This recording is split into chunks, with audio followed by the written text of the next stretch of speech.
नमस्कार दर्शकों, स्वागत है आपका हमारे YouTube चैनल छाप पर।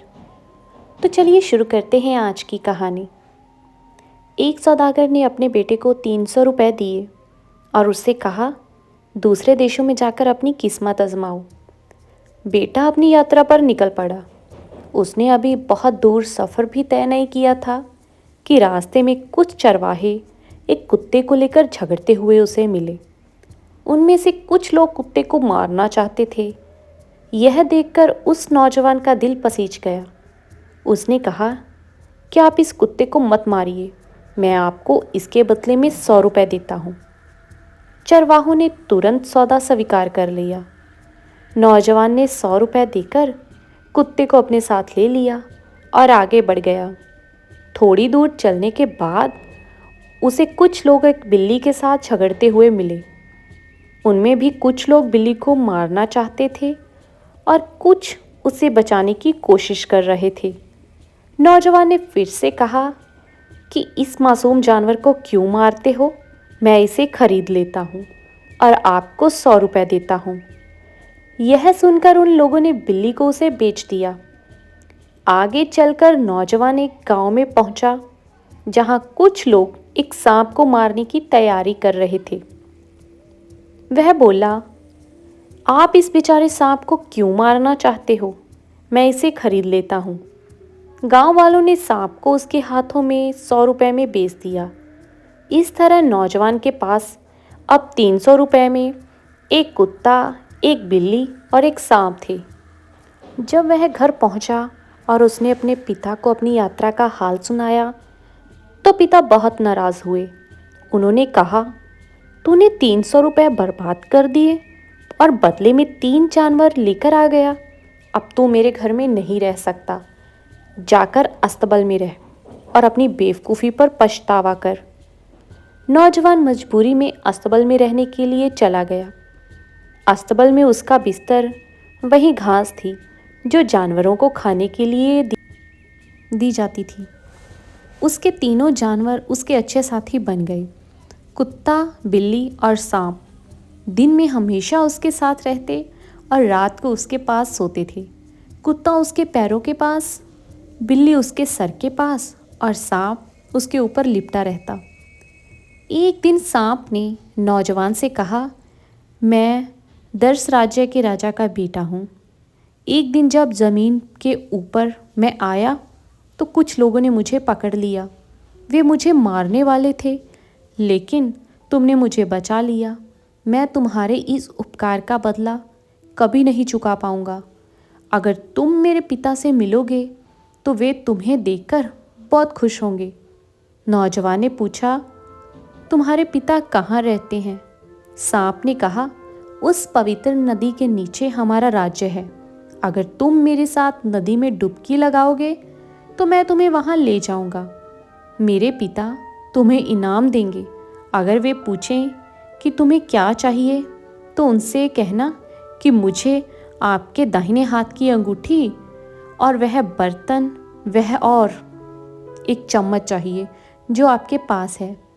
सांप ने समझाया, यह अंगूठी तुम्हारी हर इच्छा पूरी कर सकती है और वह बर्तन और चम्मच तुम्हारे खाने पीने की सभी ज़रूरतों को पूरा करेंगी। नौजवान सहमत हो गया और अपने तीनों साथियों को लेकर नदी की ओर चल दिया। नदी किनारे पहुंचकर सांप ने कहा, तुम्हें बस नदी में डुबकी लगानी है और हम तुरंत मेरे राज्य में पहुंच जाएंगे। नौजवान ने अपने साथियों से कहा, तुम लोग यहीं मेरा इंतज़ार करो, मैं ज़्यादा समय नहीं लगाऊंगा। यह कहकर वह नदी में कूद गया और गायब हो गया। कुत्ते ने बिल्ली से पूछा, अब हम क्या करें? बिल्ली ने जवाब दिया, हमें अपने मालिक का इंतज़ार करना चाहिए। मैं लोगों के घर जाकर हमारे खाने का इंतज़ाम कर लूँगी।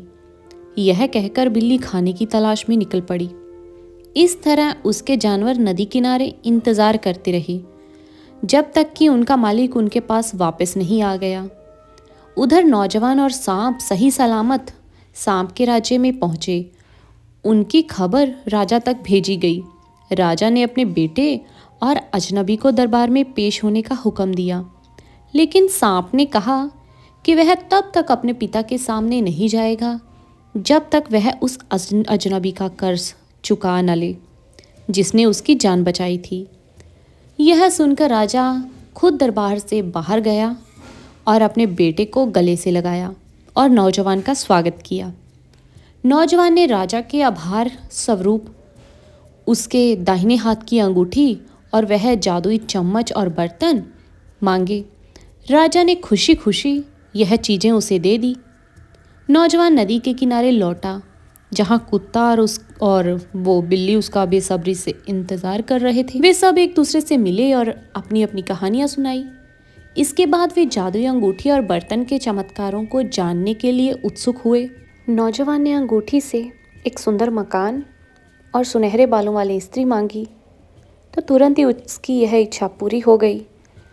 फिर उसने बर्तन से स्वादिष्ट भोजन मांगा और तरह तरह के व्यंजन प्रकट हो गए। उनकी जिंदगी अब आरामदायक हो गई। कई साल तक उनका यह सुखमय जीवन चलता रहा। एक दिन वह स्त्री अपने बाल बना रही थी। उसके टूटे हुए बालों को एक खोखले सरकंडे में डाल दिया और उसे खिड़की से बाहर बहती नदी में फेंक दिया। वह सरकंडा बहते बहते दूर एक राजा के बेटे तक पहुंच गया। राजकुमार ने सरकंडे में सुनहरे बाल देखे और उसी क्षण उन बालों की स्वामिनी से वह प्रेम कर बैठा। वह अपनी भावनाओं में इतना खो गया कि महल में जाकर अपने कमरे में बंद हो गया। वह न खाता, न सोता, न किसी से मिलता। राजा को चिंता हुई कि कहीं उसका बेटा मर न जाए। राजा ने अपनी एक चाची, जो एक जादूगरनी थी, उससे मदद मांगी। जादूगरनी ने वादा किया कि वह उस सुनहरे बालों वाली स्त्री को राजकुमार की पत्नी बनाकर ले आएगी।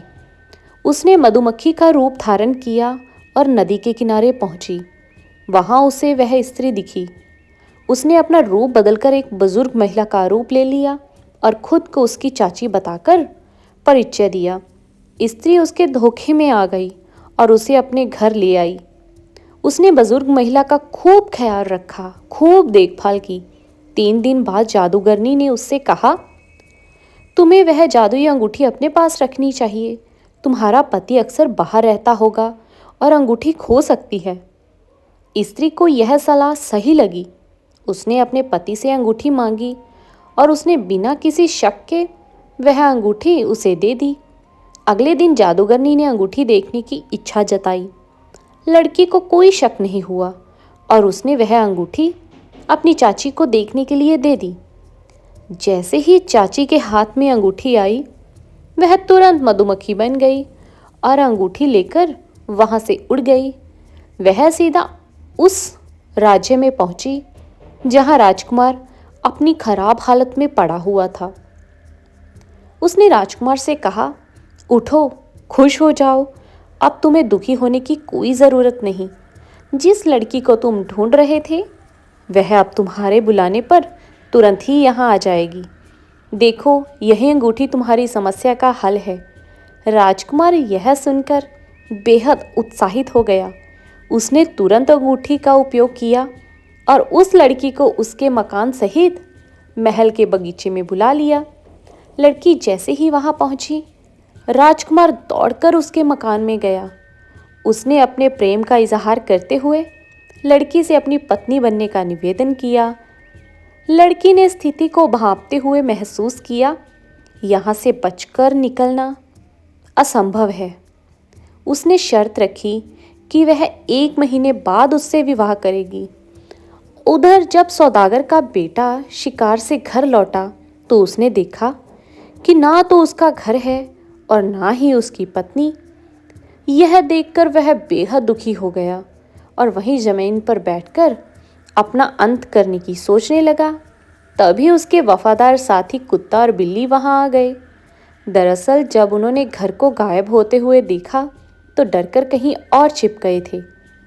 मालिक को देखकर वह उसके पास लौट आए और बोले, मालिक रुकिए, आपकी समस्या बड़ी है पर इसका समाधान असंभव नहीं।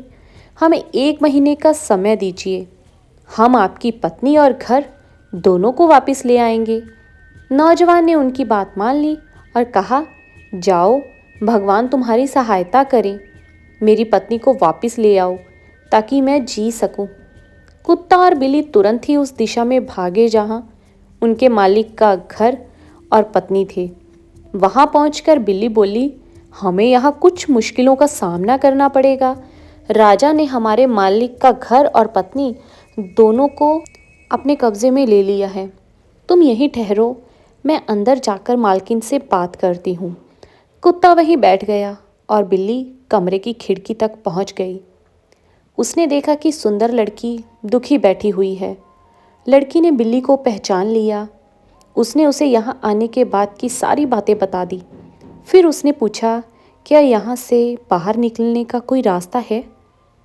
बिल्ली ने कहा, हाँ, लेकिन पहले यह बताओ कि वह जादुई अंगूठी कहाँ है। लड़की ने बताया कि वह अंगूठी जादूगरनी के पेट में है। बिल्ली ने जवाब दिया कि ठीक है, मैं उसके पेट से वह अंगूठी निकाल लूँगी। एक बार वह हमें मिल जाए तो सब ठीक हो जाएगा। यह कहकर बिल्ली खिड़की से नीचे उतर आई और एक चूहे के बिल के पास जाकर ऐसे लेट गई कि मानो मरी हुई हो। इत्तेफाक से उसी समय चूहों की बारात वहां से गुजर रही थी। चूहों के राजा के बेटे की शादी हो रही थी और आस पड़ोस के सारे चूहे बारात में शामिल थे। बारात को देखते ही बिल्ली के दिमाग में एक योजना आई। उसने झट से दूल्हे बने चूहे पर हमला कर दिया और उसे दबोच लिया। दूल्हा बना चूहा डर कर चिल्लाने लगा कि मुझे छोड़ दो, मुझे छोड़ दो। यह देखकर सारे चूहे चिल्लाए, उसे छोड़ दो, आज उसकी शादी का दिन है। बिल्ली बोली, नहीं, मैं इसे तब तक नहीं छोड़ूंगी जब तक तुम मेरी एक शर्त नहीं मानोगे। महल में एक जादूगरनी रहती है। उसके पास एक जादुई अंगूठी है जिसे मुझे लेना है। अगर तुम वह अंगूठी लाकर मुझे दोगे तो मैं दूल्हे को छोड़ दूंगी। चूहों ने यह शर्त मान ली और कहा, अगर हम अंगूठी लेकर नहीं दे पाए तो तुम हमें खा सकती हो। आधी रात को जब जादूगरनी गहरी नींद में थी, तब एक चूहा उसके बिस्तर पर चढ़ गया। जैसे ही उसने खर्राटे लेते हुए मुंह खोला, चूहे ने अपनी पूंछ उसके गले में डाल दी। जादूगरनी जोर जोर से खांसने लगी, जिससे अंगूठी उसके मुंह से बाहर निकलकर फर्श पर गिर पड़ी। चूहे ने झट से अंगूठी उठाई और अपने राजा के पास ले गया। चूहों का राजा बहुत खुश हुआ। उसने तुरंत अंगूठी बिल्ली को दे दी।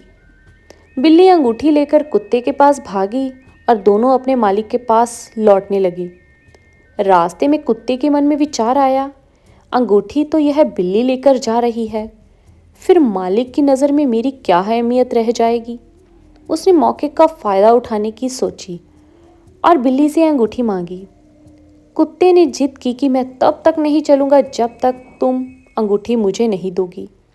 अगर तुमने मुझे अंगूठी नहीं दी तो मैं तुम्हें मार डालूँगा। बिल्ली ने मजबूरी में अंगूठी कुत्ते को दे दी, लेकिन लापरवाह कुत्ते के हाथ से अंगूठी फिर से गिर गई। इस बार एक बाज उसे उठाकर ले गया। बिल्ली चिल्लाई, देखो वह बाज अंगूठी लेकर जा रहा है। कुत्ता परेशान होकर बोला, यह मैंने क्या कर दिया। बिल्ली ने गुस्से में कहा, ओ बेवकूफ़ कुत्ते, मुझे पहले से पता था कि कुछ ऐसा ही होगा। अब चुप रहो, नहीं तो तुम्हारे भौंकने की आवाज़ सुनकर वह बाज कहीं छिप जाएगा और हमें अंगूठी ढूंढना मुश्किल हो जाएगा। रात होने तक बिल्ली इंतज़ार करती रही। जैसे ही अंधेरा हुआ, वह पेड़ पर चढ़ी जहाँ बाज बैठा हुआ था। उसने बाज पर हमला किया और अंगूठी छीन ली। नीचे उतरकर उसने कुत्ते से कहा, अब हमें जल्दी चलना चाहिए, हमारे मालिक हमारा इंतज़ार कर रहे होंगे, बहुत देर हो चुकी है। कुत्ता अपनी गलतियों पर बहुत शर्मिंदा था। उसने बिल्ली से माफ़ी मांगी और दोनों अंगूठी लेकर अपने मालिक के पास लौट गए। मालिक गहरी उदासी में बैठा हुआ था। जब बिल्ली ने अंगूठी उसे दी तो वह खुशी से झूम उठा। उसने तुरंत अंगूठी का उपयोग किया और अपने सुंदर घर और अपनी पत्नी को वापस बुला लिया। फिर से सब कुछ पहले जैसा हो गया।